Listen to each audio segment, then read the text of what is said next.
नमस्कार, अपना बिहार देख रहे हैं आप और आपके साथ मैं हूं सोनाली सिंह। और इस वक्त की बड़ी खबर आपको भागलपुर से बता रहे हैं, जहां पर भागलपुर के नाथनगर के सीटीएस कैंपस के अंदर 4 बम मिलने से सनसनी फैल गई है।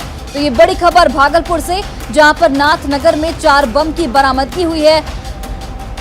सिपाही प्रशिक्षण स्कूल के पास ये बम मिला है। तस्वीरें आपके टीवी स्क्रीन पर, जहां पर शहर में लगातार बम मिलने से लोगों के बीच दहशत का माहौल है। वहीं आम लोगों का इस पर कहना है कि पुलिस को इसको लेकर गहनता से जांच कर इस तरह की हरकत करने वालों पर कड़ी कार्रवाई करने की जरूरत है। तो ये तस्वीरें आपके टीवी स्क्रीन पर देखिए, बम बरामद किया गया है, जहां पर लोगों में दहशत का माहौल है। पहले भी कई बार भागलपुर में ही बम की बरामदगी हो चुकी है और इसकी वजह से जो लोग हैं वहां पर वो दहशत के माहौल में जीने को मजबूर हैं। लोगों का साफ तौर पर कहना है कि पुलिस को इस पूरे मामले में गंभीरता से कार्रवाई करनी चाहिए। पश्चिमी बाउंड्री वॉल के पास ये बम मिला है और देखिए यहाँ से 4 बम की बरामदगी हुई है, जो अपने आप में कई सवाल खड़े करता है कि आखिर किस तरीके का बम था, क्यों रखा गया था, किसने रखा था। पुलिस इस पूरे मामले की जांच में फिलहाल जुटी हुई है। और पहले भी देखिए, भागलपुर में पहले भी कई बम मिल चुके हैं। 2 तस्वीरें आपके टीवी स्क्रीन पर, जहां पर बम की तस्वीर दिखा रहे हैं, जो 4 बम बरामद हुए हैं। और वहीं पर पुलिस जो है वो फिलहाल इस पूरे मामले की जांच में जुट गई है कि आखिर किस तरीके का ये बम है, बम कितना खतरनाक है और ये बम यहाँ पर कैसे पहुंचा। इन सभी पहलुओं की जांच जो है वो पुलिस की ओर से की जा रही है। तो पहले भी यहाँ पर कई बार बम मिल चुके हैं और अब पुलिस प्रशासन जो है वो सवालों के घेरे में है। अभी हम लोगों का दोनों समाज का त्यौहार चल रहा है और आज एक जुलूस भी था और कल भी परसों भी, अभी लगातार 4 दिनों का त्यौहार चल रहा है। ऐसे में इस तरह का मामला सामने आकर ये तकलीफदेह है और इस पर समुचित जांच हो और जितने भी क्षेत्रीय या क्षेत्र के बाहर भी असामाजिक तत्व हैं उनके विरुद्ध कठोर कार्रवाई होनी चाहिए। ये नाथनगर हम दोनों भाई सभी पर्व, यहाँ जो ये नाथनगर है हमारा मुखिया नीतीश कुमार जी का भी नज़र रहता है, लेकिन हम दोनों भाई 89 के बाद हम दोनों भाई राम रहीम की तरह सभी पर्व मनाते हैं। या चैती नव दुर्गा हो, अही चैती यहाँ सीटीएस के ठीक नीचे मिला है, जो यहाँ लाखों की भीड़ लगेगी। और हम दोनों भाई, लगता है वो सामाजिक तत्व रख दिया होगा। ये पुलिस, हम एसपी महोदय से और डीआईजी साहब से और यहाँ के थाना प्रभारी से मांग करेंगे कि इनका उचित जांच हो। कोई भी वो सामाजिक तत्व हो, वो सलाखों के पीछे हो। भागलपुर शहर में बम मिलने का सिलसिला जो है रुक नहीं रहा है। आज जो है सीटीएस कैंपस के अंदर जो है आप देख सकते हैं कि यहाँ पर 2 बम जैसा चीज़ रखा हुआ है। अब जांच में ही ये पता चलेगा बम है या इसमें और क्या है। 2 बम के जैसा चीज़ है यहाँ पर अभी मिला है और इसके मिलने के बाद आप देख सकते हैं कि सीटीएस के लोग जो है यहाँ पर आकर छानबीन कर रहे हैं कि कहीं और भी ना हो। लोकल थाने को भी इसकी सूचना दी गई है और लोकल थाना अभी तक यहाँ पर नहीं पहुँची है, लेकिन कुछ देर में पहुँचने की संभावना है यहाँ पर कि लोकल थाना भी यहाँ पर पहुँच जाएगी। लगातार 4 तारीख को भी है बूढ़ानाथ में एक पुड़िया में कुछ पदार्थ मिला था जिसको बम होने की सूचना कही जा रही थी।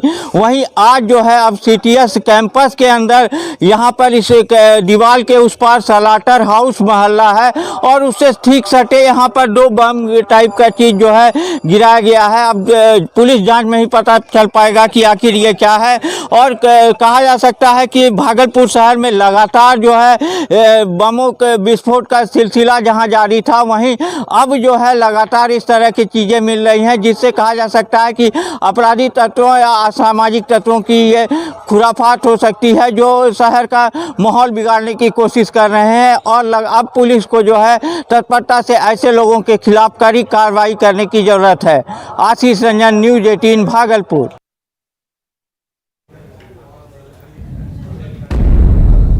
और देखिए, इस पूरे मामले को लेकर कई सवाल भी खड़े हो रहे हैं। सवाल उठता है कि भागलपुर को आखिर दहलाना कौन चाहता है। सवाल ये भी कि पहले मिले बम और विस्फोट में क्या कुछ कार्रवाई हुई है। और सवाल ये भी कि क्या ये सब पुलिस की सुस्ती का नतीजा है, क्योंकि पहले भी कई बार ऐसी मामले सामने आ चुके हैं। और खगड़िया में फायरिंग का एक वीडियो तेजी से सोशल मीडिया पर वायरल हो रहा है। एक शख्स एक हाथ में मोबाइल पकड़े हुए है और दूसरे हाथ में पिस्टल लेकर घूम रहा है और फिर मोबाइल पर बातचीत के दौरान वो दनादन हवाई फायरिंग करते हुए नजर आ रहा है। फायरिंग करता हुआ शख्स मानसी के पूर्व प्रमुख चांद यादव हैं। बताया जाता है कि कल जैसे ही एमएलसी चुनाव का रिजल्ट आया और खगड़िया बेगूसराय के कांग्रेस प्रत्याशी राजीव कुमार की जीत हुई, उसी खुशी में वो हर्ष फायरिंग करने लगा।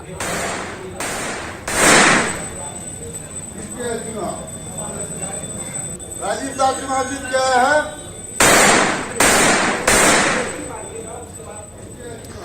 और खगड़िया से हमारे सहयोगी दिग्विजय फोन लाइन पर जुड़ गए हैं। दिग्विजय, देखिए, और ये बड़ी खबर आपको बता रहे हैं इस पूरे मामले को लेकर अपडेट, जहां खगड़िया फायरिंग वाले वीडियो पर कार्रवाई की गई है। न्यूज़ 18 पर खबर प्रसारित होने के बाद ये कार्रवाई हुई है। फायरिंग करने वाले चांद यादव पर केस दर्ज कर लिया गया है।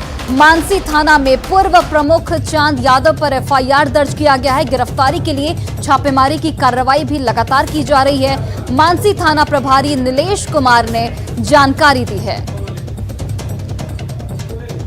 और खगड़िया से हमारे सहयोगी दिग्विजय कुमार फोन लाइन पर जुड़ गए हैं। दिग्विजय, देखिए, न्यूज़ 18 की खबर का ये बड़ा असर हुआ है। जैसे ही खबर चली वैसे ही कार्रवाई की गई है।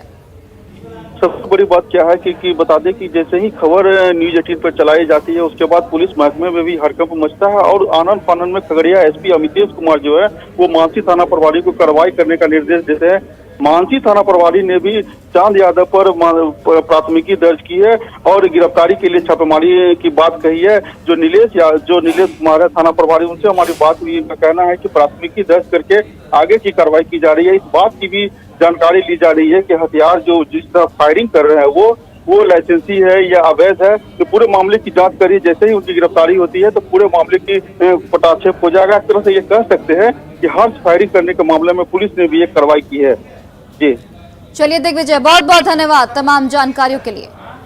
और देखिए, नीतीश पर नो कंफ्यूजन। जी हां, सीएम नीतीश कुमार पर बीजेपी का यही कहना है। बीजेपी प्रदेश अध्यक्ष संजय जायसवाल ने साफ कर दिया है कि 2020 के विधानसभा चुनाव के वक्त ही ये तय हो गया था कि नीतीश कुमार ही एनडीए गठबंधन की ओर से मुख्यमंत्री होंगे और सब मिलकर सरकार चलाएंगे। उन्होंने कहा कि चुनाव जीतने के बाद नीतीश कुमार मुख्यमंत्री बने और पिछले 1.5 सालों से बिहार में अच्छी सरकार चल रही है। संजय जायसवाल का ये बयान जेडीयू नेता उपेंद्र कुशवाहा के उस बयान के बाद आया है जिसमें कुशवाहा ने कहा कि 2025 में भी नीतीश कुमार ही सीएम का चेहरा रहेंगे और जब तक बीजेपी जेडीयू गठबंधन है तब तक नीतीश कुमार ही सीएम पद का चेहरा रहेंगे। इस पर संजय जायसवाल ने कहा कि 2025 की बात 2025 में होगी। फिलहाल कुशवाहा ये तय करें कि उनका प्लान क्या है और वो घोषणा करें कि 2025 में भी वो जेडीयू में ही रहेंगे और नीतीश कुमार ही उनके नेता होंगे। 2020 के चुनाव के समय ही यह तय हो गया था कि हमारा जो एनडीए गठबंधन है उसमें माननीय नीतीश जी हमारे मुख्यमंत्री रहेंगे और हम सब मिल के सरकार चलाएंगे। विगत 1.5 वर्षों से हम सब मिल के एक अच्छी सरकार चला रहे हैं और मजबूती से हम एक साथ मिल करके सरकार को चलाने का काम कर रहे हैं। देखिए, कौन क्या कहता है कोई बहुत मायने नहीं रखता है, लेकिन मैं यह उम्मीद करूंगा कि जब वो इतने आत्मविश्वास से कह रहे हैं तो इसी आत्मविश्वास से उनको भी घोषणा करनी चाहिए कि 2025 के बाद भी वह एनडीए गठबंधन में रहेंगे, जदयू में रहेंगे और नीतीश कुमार जी को अपना नेता मानेंगे। पहले वे स्वयं इस बात की घोषणा करें, हम जब समय आएगा तो जरूर इसको तय करेंगे। मतलब 2025 में भाजपा का मुख्यमंत्री होगा। 2025 में एनडीए गठबंधन पुनः बैठेगा और सभी बातें उस समय तय होंगी। और देखिए, नीतीश कुमार पर नो कंफ्यूजन वाली बात अब खुलकर सामने आ रही है और संजय जायसवाल के इस बयान से साफ तौर पर यह जाहिर होता है कि 2025 तक एटलीस्ट नीतीश कुमार मुख्यमंत्री के तौर पर बने रहेंगे। इस पूरे खबर पर ज्यादा जानकारी के साथ पटना से हमारे सहयोगी शैलेंद्र कुमार हमारे साथ लाइव जुड़ गए हैं। शैलेंद्र, देखिए, अब बीजेपी के प्रदेश अध्यक्ष संजय जायसवाल की ओर से बयान आया कि अब नीतीश कुमार पर नो कंफ्यूजन है। 2025 तक एनडीए के तौर पर मुख्यमंत्री का चेहरा नीतीश कुमार ही रहेंगे।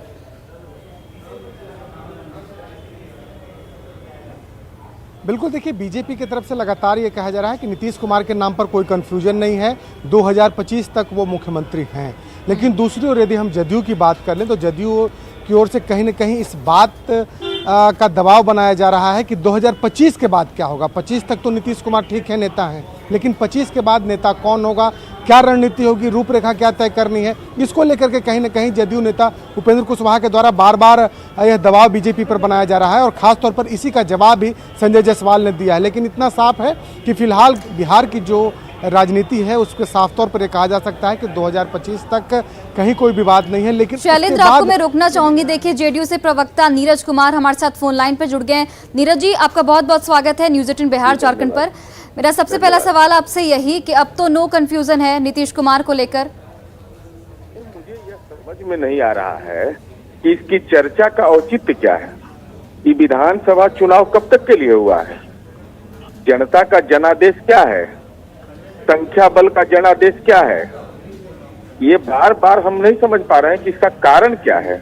जब आप तमाम लोगों को स्मरण होगा कि जब 2020 के विधानसभा चुनाव के पहले, तृतीय चरण के चुनाव के बाद और जब संख्या बल जनता दल यू का कम आया तो माननीय मुख्यमंत्री नीतीश कुमार जी ने सार्वजनिक तौर पर यह कहा कि मेरी कोई इच्छा नहीं है।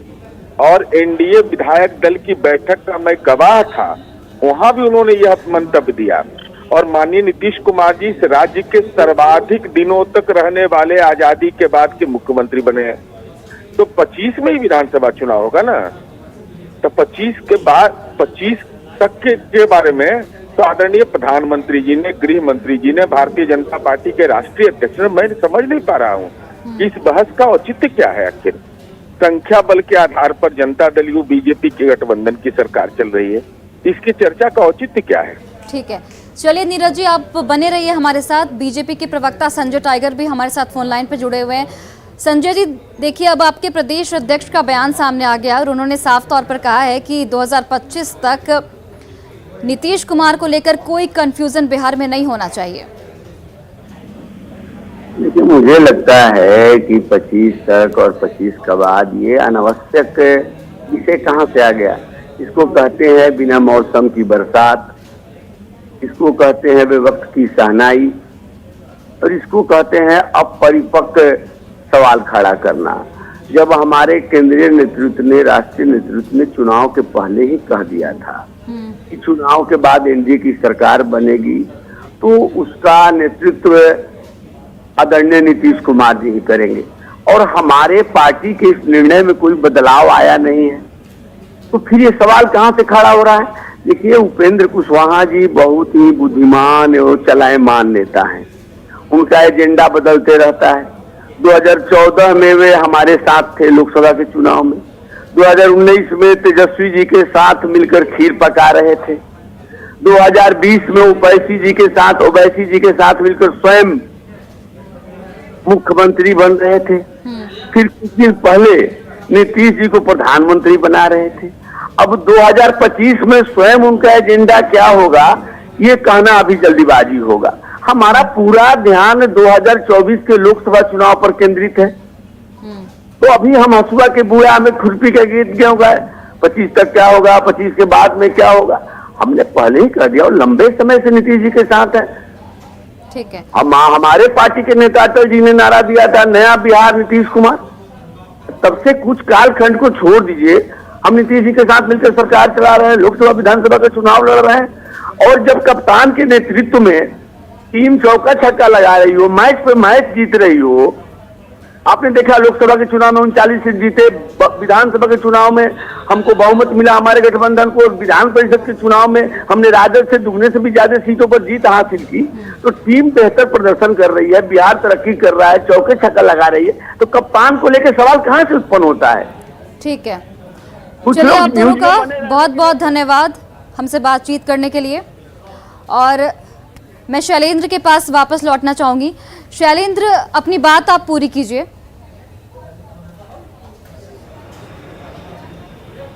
बिल्कुल, देखिए, ये कहीं न कहीं से साफ तौर पर कहा जा सकता है कि उपेंद्र कुशवाहा यह जानना चाहते हैं या फिर कहीं न कहीं ये प्रेशर पॉलिटिक्स है कि 2025 के बाद की रूपरेखा क्या होगी ये तय की जानी चाहिए। हालांकि बीजेपी ने साफ तौर पर यह कह दिया है कि 25 तक कहीं कोई कन्फ्यूजन नहीं नीतीश कुमार को लेकर के, लेकिन 25 के बाद क्या होगी, चीज़ें कैसे बदलेंगी या जो वर्तमान स्थिति है वही रहेंगी, इन तमाम चीज़ों पर मंथन होगा, बातचीत होगी और उसके बाद सब कुछ तय किया जाएगा।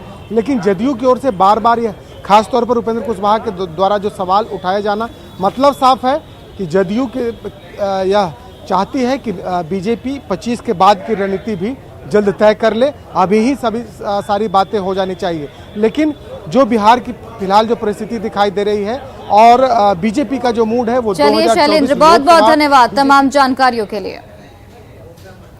और अब बात भारत के सबसे महान शासकों में से एक सम्राट अशोक पर सियासत दावेदारी की। सम्राट अशोक पर एनडीए की ही 2 पार्टियां अपना अपना दाव ठोक रही हैं और सम्राट अशोक की जयंती अलग अलग तरीके से अलग अलग तारीख में मना रही हैं। बीजेपी जहां आज ज्ञान भवन के बापू सभागार में सम्राट अशोक की जयंती मना रही है, तो वहीं जेडीयू कल सम्राट अशोक की जयंती मनाएगी। कार्यक्रम को लेकर बीजेपी की ओर से पूरी तैयारियां कर ली गई हैं। इसको लेकर बड़े बड़े बैनर, पोस्टर लगाए गए हैं।